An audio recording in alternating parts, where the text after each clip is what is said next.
Good morning and welcome. Whether you are joining us online or at one of our 3 campuses or live, we're excited to have you here. My name is Dan. I'm one of the pastors here at Parker Hill, and we are starting a brand new series called Storyteller. Now, we all love stories, don't we? At my house, I have 2 little boys, and every night they get some books and they rush to our reading place. And I try my best to read in the voices of the characters, and they just eat it up. But we never grow out of loving stories. We read books, we binge watch whole Netflix series, we even pack out movie theaters. In fact, this month, Jurassic World opened to $500 million worldwide. That's the biggest opening ever. We're not growing tired of stories, are we? Stories have a way of changing us, of marking us. They can take us places and help us to see things we've never seen before, things about ourselves or about someone else's perspective.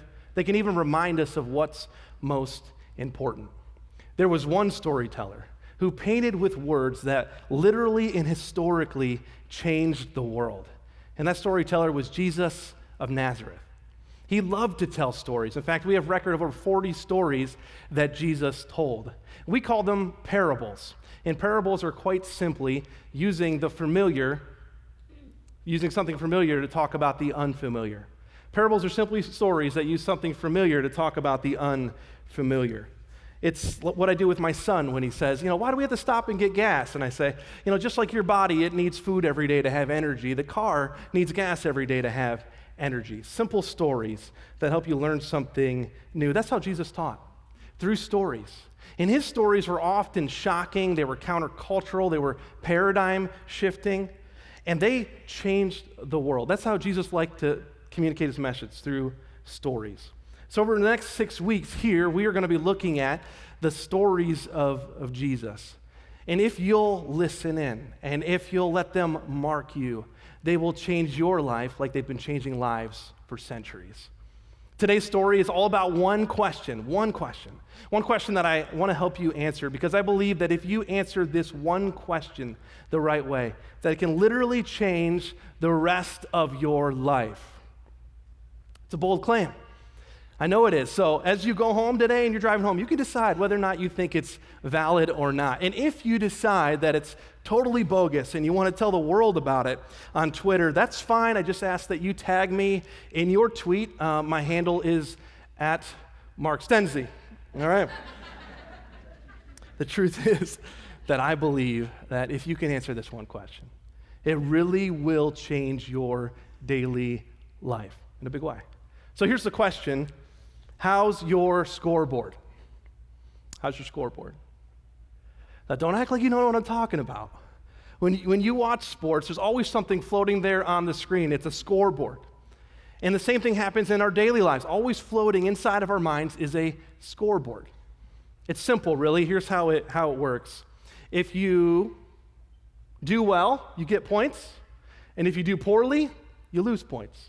If I do well, I score points, and if I do poorly, I lose points. And I have a scoreboard. When I was in high school and I competed in a public speaking contest and I won second place in the state, I felt really good. And so I put some points on the board.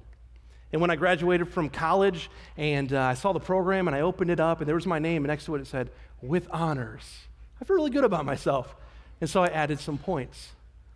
But when I walk into circumstances where people are talking about stuff that I don't understand, like sports, I feel inferior, and I start to dock some points. And if I happen to open my mouth and say something that reveals that I don't know a lot about sports, I feel even dumber, all right? And I lose points. Or when I blow up with my kids because I'm stressed about something else entirely, I lose points. And when I replay that later that night in my mind, I dock some more points. We all have them. The scoreboard's in our minds. And there's 2, I think, big ways that we add or subtract points to our scoreboard. And the first is through comparison. Through comparison. That's when you compare your life to the life of someone else. We all do it.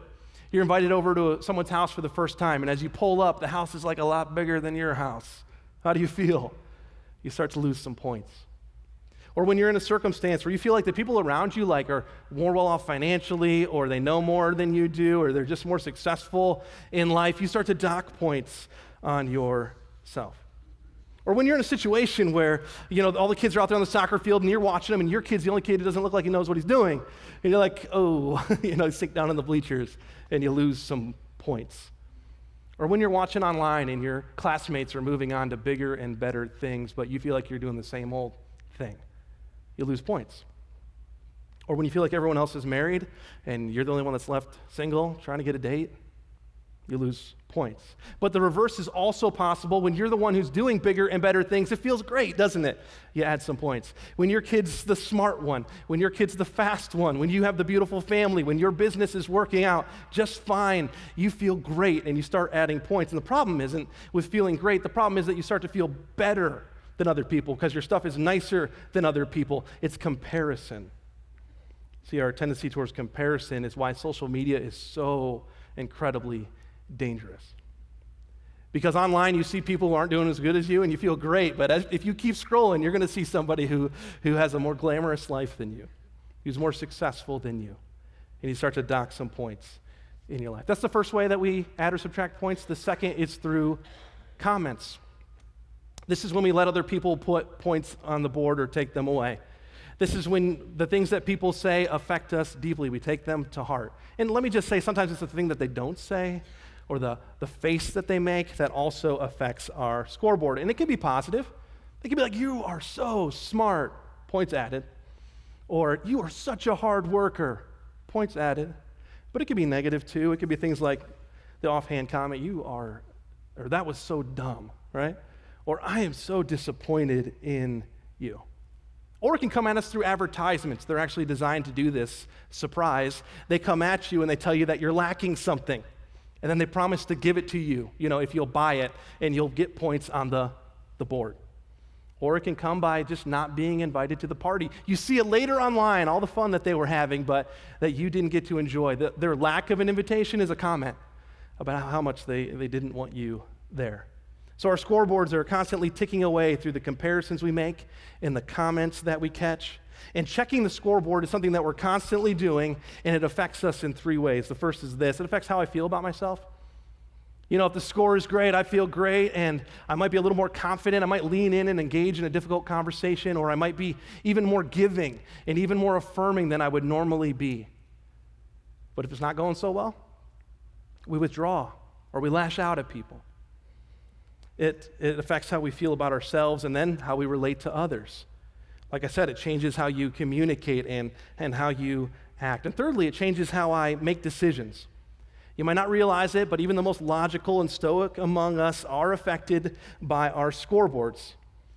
Over the last several weeks, we've been asking the question, should I give my life to Jesus? Should I cross the line of faith? And some of you quite honestly looked at your scoreboard and said, I'm doing all right. I'm doing okay. Maybe later. I don't really feel the need for him. Or some of you felt the call to jump in and join the crew, but you looked at your scoreboard and it didn't look too hot. And so you said, I don't really think I have anything to offer, so I'm not going to offer anything. And here's the deal. Bottom line, living by our scoreboard does this. Scoreboards do more to mess us up than to set us straight.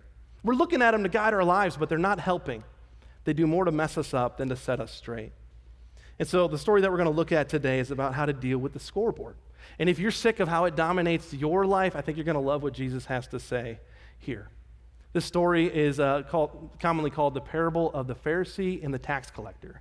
And it's found in Luke chapter 18, verses 9 through 14. So if you have a smartphone, a Bible, you can pull that out and open it up to Luke chapter 18, or you can follow along on the screens. It starts with this opening author's note, so we know who it's spoken to. To some who were confident of their own righteousness and looked down on everyone else, Jesus told this parable. So this parable is written to people who really felt good about their scoreboard. But get this, there were also people in the crowd, Jesus' disciples, who were listening in, and they're wondering, okay, how does this work? Those people score high. I feel like I score low. How is Jesus going to handle this? The story starts this way in verse 10. 2 men went up to the temple to pray. One a Pharisee and the other a tax collector. Now, Jesus couldn't have chosen 2 more wide apart on the spectrum people. He couldn't have picked anybody further apart on the moral and social spectrum of the day. Because the Pharisee way over here is considered the hero of holiness. They were so good at keeping God's law that they even did extra credit and went above and beyond. They were the poster children of perfection. They were the good guys. You know, if you're choosing who your daughter would date and you're choosing between a tax collector and a Pharisee, you would choose the Pharisee every single time. The Pharisees were the Gandhis and the popes and the Mother Teresas of their day. They were the uncontested holy people. And if God loved and accepted anyone, it would have to be the Pharisee. I mean, come on, they had like near perfect score. And on the other end of the spectrum, like way down was the tax collector. And the tax collector was the uncontested scumbag of the day. I mean, they were hated. See, the thing with the tax collector was that they were actually working for the Roman government, and the Jews at the time were living under Roman occupation. They hated it, and they fought back, and then they would lose, and so they were forced to live that way, and they resented it. And so Rome did what they always did. They took some people from the conquered people to work for them, and so they picked out some Jews to be tax collectors. But what would happen is that these tax collectors would not only take money from their own countrymen, but they would take extra. They would give Rome their due, and they would pocket the rest. They were hated. The Jews thought, hey, God must hate them as much as we hate them for their social betrayal and their moral issues. I mean, why not? They're the uncontested sinners of the day, and their score is really low. Everybody knows it. So here's what happens next. It says, the Pharisee stood by himself and prayed. Now here, you got to get the picture here. The language is such that he stood aloof by himself to pray to himself about himself. So he's full of himself, right? Okay? And here's what he says. God, I thank you that I'm not like other people, you know, robbers and evildoers and adulterers. I'm trying to think of like the worst people, or even like this tax collector. I fast twice a week, and I give 1/10 of all that I get. You see what he's saying, right? I got this amazing high score. I mean, I'm doing really well. I mean, God, if you love anybody, you got to love me, right? And the people that watched and looked on, they thought, yeah, he's right. He had a high score, and he was proud of it. He feels superior to everyone around him. And we can easily spot that kind of pride, can't we? I mean, that's pride, absolutely. But pride isn't just thinking too much of yourself. Pride is thinking of yourself too much. Pride isn't just thinking too much of yourself, it's thinking of yourself too much. And so you might be surprised to learn that it's also pride to just be overly concerned with yourself, to take center stage in your own story, to be caught up and self-absorbed with you. You know, we think of pride easily as being arrogant or being cocky, and yes, those are definitely symptoms of pride, but you know pride is at work when you feel one of two things, and the first is this: superiority. That's when you feel like you're better than someone else. And this really comes out when you start to see other people's lives, and you see maybe they're making some poor decisions, and you just shake your head at them. There's no compassion. There's just like, what's up with them? Why don't they get their act together? Or it comes out when all the time, wherever you are, in church or at work or on the road, you're making comments about everyone else's performance. That's superiority. So the second, and you might be surprised to realize, is that inferiority is also a sign of pride. That's when you feel like you're worse than someone else. Inferiority is superiority's twin brother. You don't feel better than others, you feel worse, but you think about yourself just as much. You're still self-absorbed, and it comes out when you avoid people or circumstances where they seem like you feel like you're outmatched intellectually or morally or financially. You just avoid those parties and those people. Or it comes out when you resent people who seem to have more than you or ahead of you in some area of life. And here's the result of pride. 3 things, okay? First of all, pride blinds. It blinds us. I mean, picture the scene. Here's a Pharisee who's supposed to know all about how perfect the God he's talking to is. Instead, he talks the whole time about how great he is. That's like me going out to lunch with Bill Gates, right? And saying, hey man, you're never gonna believe, he starts to talk. No, you're never gonna believe this. What I did this last week, I got this program, it's called Microsoft Outlook. And I typed in this email and I just sent it to someone. He's like, oh yeah, I've heard of, no, you don't understand. Like I'm a master at this thing. Like I put in the addresses and I carbon copy people and I send it out. Like I'm awesome at it. This is incredible. And he's like, I know I built it, okay? I'm the guy who built Microsoft, thanks. But instead of letting him talk, I'm talking. Instead of pointing out how great he is, I'm talking about how great I am. That's what the Pharisee was like. In the one place he should have been quiet, he was talking. One place he should have been in awe, he was in awe of himself. That's what pride does. It blinds. And pride is like this invisible sin. Like it's the one sin that you commit that you don't know you're committing it.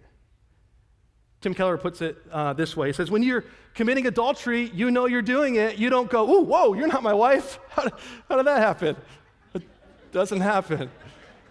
Or when you steal, you don't get home and check your pocket and go, I don't know how that got in there. Whoops. No, you know you're doing it. With every other sin, you know, but with pride, you don't know you're doing it because you're blind. The second thing pride does is it divides us. It divides us. It pushes others away. Do you notice how the Pharisee stood aloof? He went off by himself and separated himself from others. Pride does that in our lives. Pride thrives on comparison. And here's the deal. You can't be close to people that you're comparing yourself to because inside you're competing with them. Say that again. You can't be close to people that you're comparing yourself with because inside you're competing with them. And competition pushes people away. Even God. C.S. Lewis put it this way.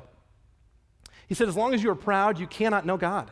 A proud man is always looking down on things and people. And of course, as long as you're looking down, you cannot see something that is above you. The third thing that pride does is that it makes us ugly. It brings out our worst. Pride is what made the devil the devil. Pride is the root of all sin. Pride makes us arrogant know-it-alls or self-absorbed defeatists. C.S. Lewis, again, who wrote so clearly on the issue of pride, said this. According to Christian teachers, the essential vice, the utmost evil, is pride.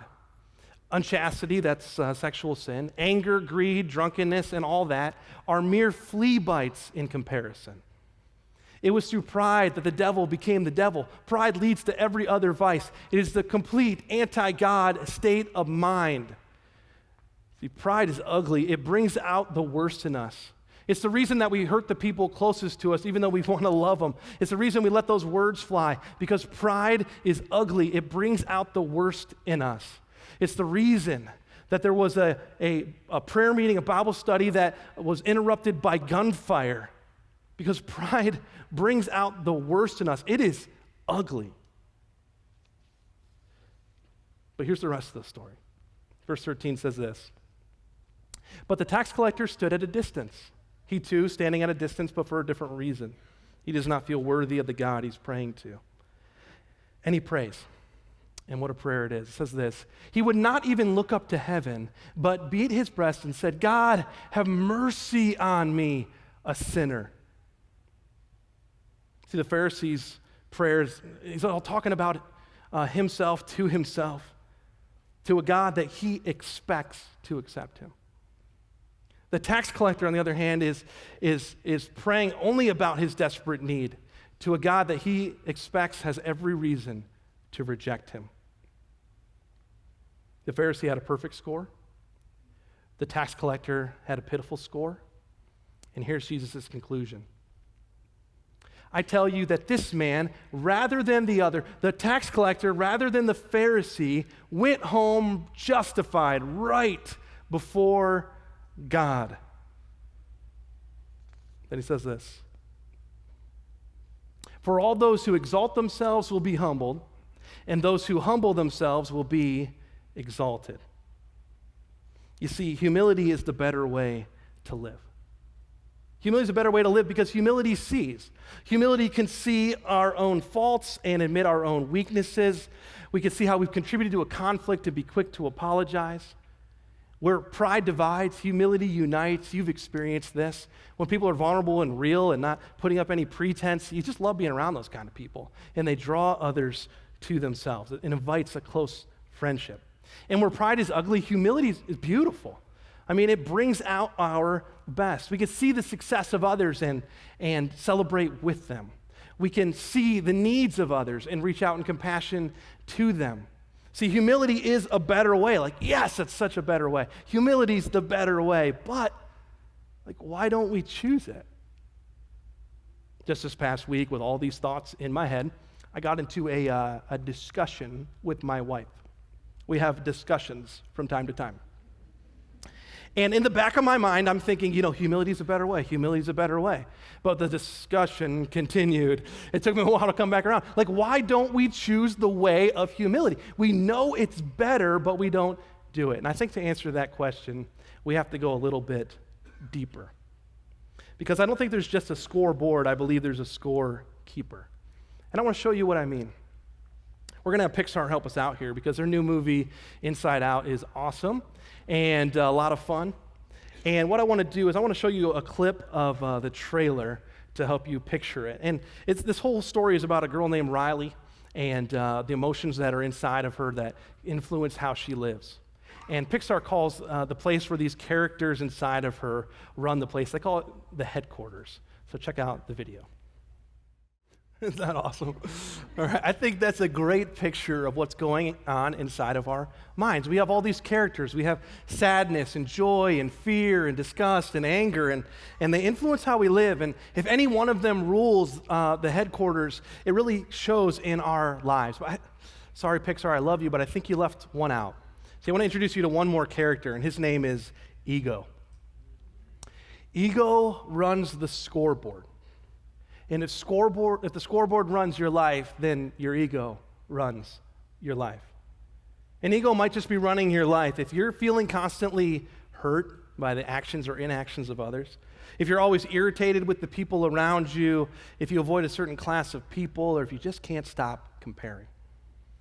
When our egos run things, we are run by pride. So why don't we choose humility, right? Why not? And I think ego's the answer. I think ego is terrified of being humiliated. When he hears humility, he thinks, oh, that's absolutely weakness and inferiority and worthlessness. And so he will avoid it at all costs. He'll cling to the scoreboard in life for his identity and his self-worth. So let's go back to the parable, because this is amazing. In 6 verses, 138 English words, Jesus flips this whole idea on its head. At the end of the story, the one who was doing right did not walk away right with God. What? The one who had ruined his life walked away right with God. What? I mean, that does not compute. It's like their brains get stuck buffering. They're like, well, I thought I had to be acceptable to be accepted. I thought I had to be perfect to get a pass into God's presence. I thought I had to live up to the standard to be loved. But this, what are you saying, Jesus? Did you say what I thought you said? See, Jesus came to offer a different way. And through the life, death, and resurrection of Jesus Christ, the game was changed. See, for Christians, the cross right now for us is like the symbol of victory and of hope. But back then it wasn't like that. Not at all. Back then it was something else. And here, this is a lengthy quote, but I think it's going to be worth it. Please track with me here. It says, of the 3 official methods of capital punishment, crucifixion, decapitation, and burning alive back then, crucifixion was regarded as the most shameful and brutal. Victims were usually scourged with leather straps embedded with metal and pottery, stripped naked, led out to a public place, and nailed or tied to a large wooden beam, where they could expect to endure hours, sometimes days, of excruciating pain and eventual asphyxiation. The Roman philosopher Seneca, talking about the cross in his time, says this: can anyone be found who would prefer wasting away in pain, dying limb by limb, or letting out his life drop by drop rather than expiring once and for all any other way? Can any man be found willing to be fastened to the accursed tree, long sickly, already deformed, swelling with ugly tumors on chest and on shoulders, and draw the breath of life amid long, drawn-out agony. Like, would anybody choose the cross? I think he would have many excuses for dying before mounting the cross. I think people would choose any way to die than the cross, because back then, it wasn't just a crucifixion, it was an intentional humiliation. The cross was specifically designed by the Romans to be the most excruciating and humiliating and most shameful way to die. So if you had to choose any way, it'd be anything but the cross, anything but that. And that's the exact way that God chose to die. He chose the humiliating path. He chose the humble way. Jesus was the one who was stripped naked, mocked, scourged, ridiculed, and taunted. He was nailed to a cross as the ultimate spectacle of the low score, of the ultimate failure. He was degraded so that you could be liberated. He took your bad score on himself and he gave you his good score. Jesus showed that humility is the better way, but he went one more. He did even better. Because through the cross, Jesus answers the question that ego is asking. And ego is asking this question every second of every day. It makes him so needy. He's saying, do I matter? Am I significant? Do I belong? It's a question of worth and of value. And through the cross, Jesus answers that question. There's a famous football game that took place in 1916. Between Cumberland and Georgia Tech. And it's famous for being the most lopsided contest in the history of the game because Cumberland lost 222 points to 0. Ouch. And we all know the scoreboard doesn't lie, so as Cumberland walked off the field that day, you know what they must have been feeling. We are the biggest losers in the history of the game. And for some of you today, when you look at the scoreboard of your life, your conclusion is similar. I must be one of the biggest losers in the history of life. And that's what makes Titus so amazing. Check out this verse, Titus 3, 4, and 5. But when the kindness and love of God our Savior appeared, he saved us, not because of righteous things that we had done, not because of our hard work and high score, not because we were great, but because of his mercy. Mercy means unmerited favor. It means that you are accepted because God chose to accept you. It means that you are loved because he chose to love you. It's all on him and not on you, which means this.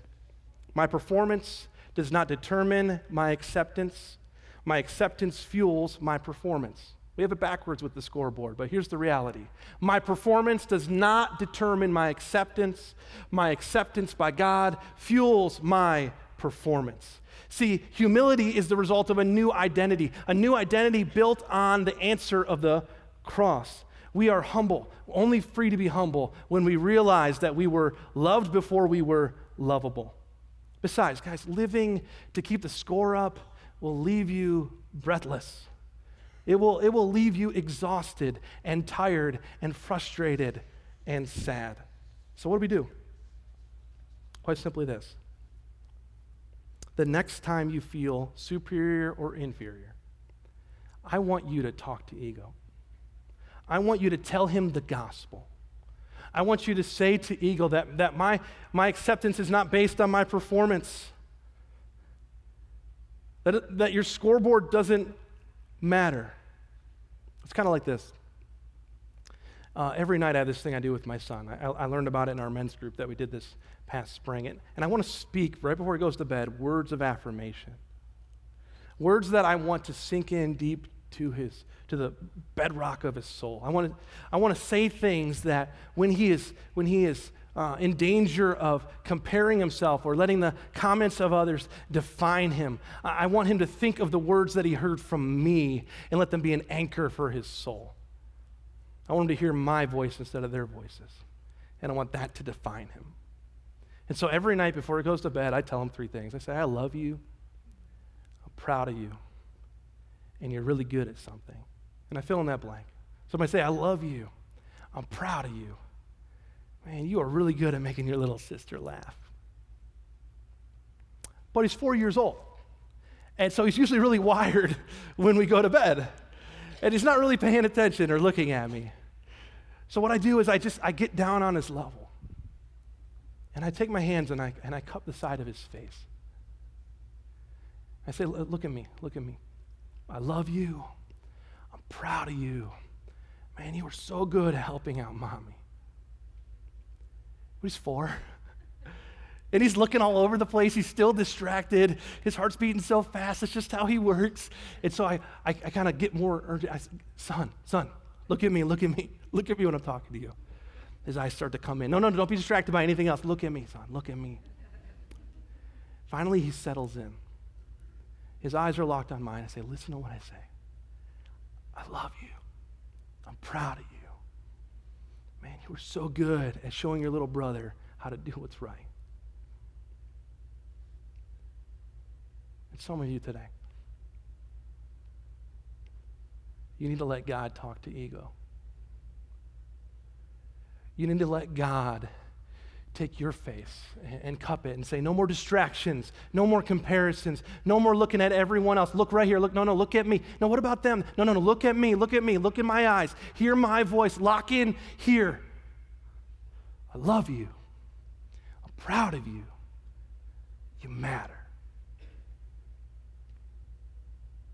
What would happen if we all answered the question the right way? You know, at the beginning I asked you, how's your scoreboard?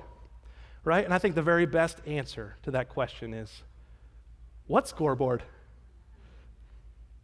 Because when you're locked into his voice, you don't hear any others. When you look into his eyes, that's the love that matters. Everything else the scoreboard is gone from sight.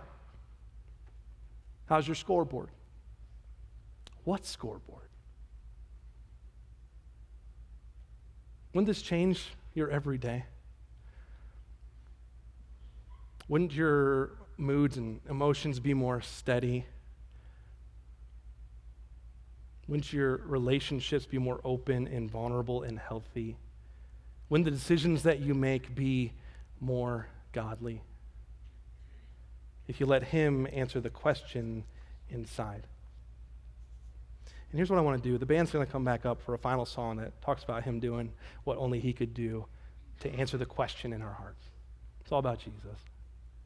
But what I want to do is maybe a little bit different today. I want to pray over you, but I also want to ask you, if you'll let me, to say the words of God to you.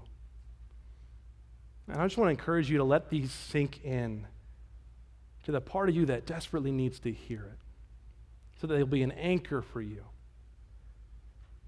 when all the competing voices and all the comparisons and all the score keeps racking up and trying to distract you. That you'd hear his voice, that you'd be free from the scoreboard. Let's pray.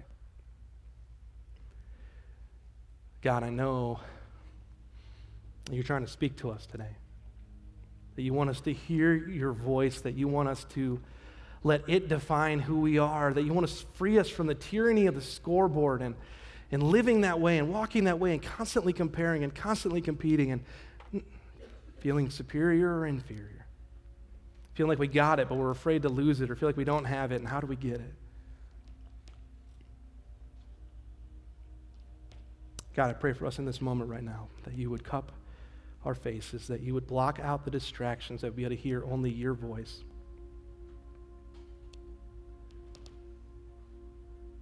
Church family, just let him talk to you right now. And he says this to you: I love you.